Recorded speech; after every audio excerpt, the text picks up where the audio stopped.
राधे राधे भक्तजनों। आज मैं आपको माघ मास का 13वां अध्याय सुनाऊंगी।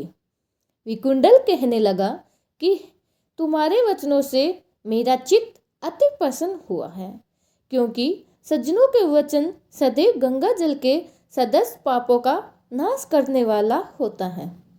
उपकार करना तथा प्रिय बोलना सज्जनों का स्वभाव ही होता है, जैसे अमृत मंडल चंद्रमा को भी ठंडा कर देता है। अब कृपया करके यह भी बतलाइए कि किस प्रकार मेरे भाई का नरक से उद्धार हो सकता है। तब दूत कुछ देर ज्ञान दृष्टि से विचार कर मित्रता रूपी रस से बंधा हुआ बोला कि हे वेश्य, यदि तुम अपने भाई के लिए स्वर्ग की कामना करते हो तो जल्दी ही अपने 8 जन्म की पुण्य फलों को उसके निमित्त अर्पण कर दो। तब विकुंडल कहने लगा कि हे दूत, वह पुण्य क्या है और मैंने कौन से जन्म में और कैसे किया है, सो सब बतलाओ, फिर मैं अपना पुण्य अपने भाई को दे दूंगा। दूत कहने लगा कि हे वेश्य, सुनो, मैं तुम्हारे पुण्य की सब कथा कहता हूँ। पूर्व समय में मधुवन में साल्की नामक का एक ऋषि था।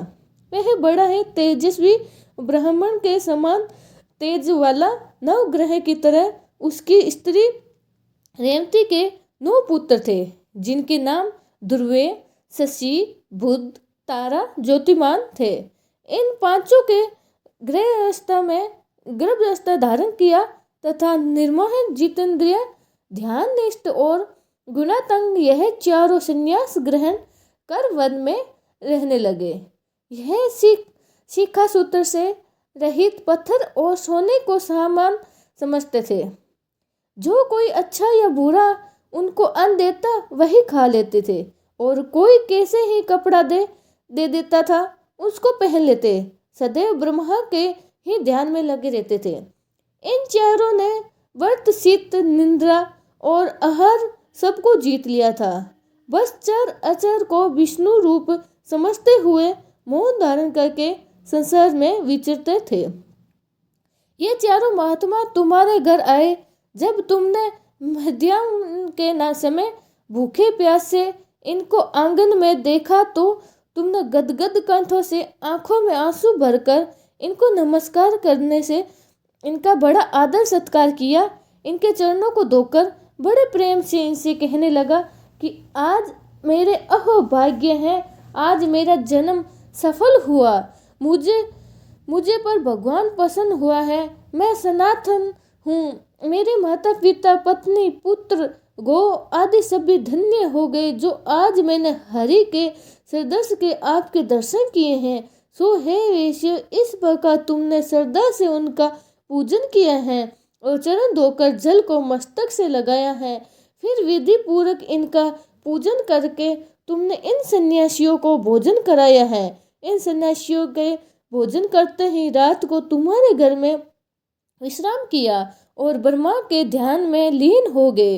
इन सन्यासियों के सत्कार से जो तुम्हें को पुण्य मिला है, सो मैं भी कहने में असमर्थ हूँ, क्योंकि सब भूतों में प्राणी श्रेष्ठ है। प्राणियों में बुद्धि वाले, बुद्धि वालों में मनुष्य, मनुष्यों में ब्राह्मण, विद्वानों में पुण्य आत्मा और पुण्य आत्माओं में ब्राह्मण ज्ञान सर्वश्रेष्ठ है।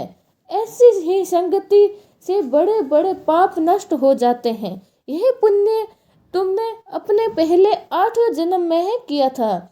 सो यदि तुम अपने भाई को नरक से मुक्ति कराना चाहते हो तो यह पुण्य दे दो। सो दूत के ऐसे वाक्य सुनकर उसने प्रसन्न चित्त से अपना पुण्य अपने भाई कुंडल को दे दिया और वह नरक से मुक्त हो गया। दोनों भाई देवताओं से पूजित किए गए। तब दूत अपने स्थान को चला गया। इस प्रकार वैश्य के पुत्र विकुंडल ने अपने पुण्य देकर अपने भाई को नरक की यातना से छुड़वाया। सो हे राजन, जो कोई इस इतिहास को पढ़ता है या सुनता है, वह 1000 गोदान का फल प्राप्त करता है। आज हमारा 13वां अध्याय यहीं समाप्त होता है। कल मैं आपको 14 अध्याय सुनाऊंगी। राधे राधे।